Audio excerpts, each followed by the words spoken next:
Hello and welcome back to Muslim Convert Writing. Hello and welcome back to Muslim Convert Learning Arabic. So I have finished this page and I wrote some sentences from the previous video. And then when I flip the page, there are new words that I have not learnt in lesson 1.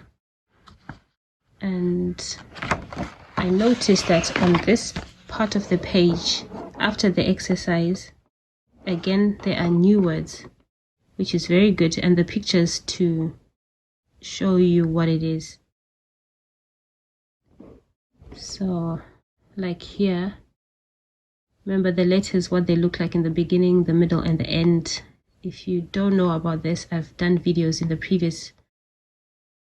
If you don't know about this yet, you can watch the previous videos that I made.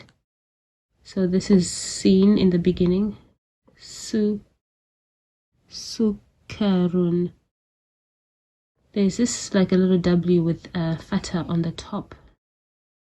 That I will do some research and come back with a video about that. And then there is labanun, which is milk. Imamun and hajarun, which is a stone. These are new words to add to your vocabulary. Thanks for watching and see you again in the next video.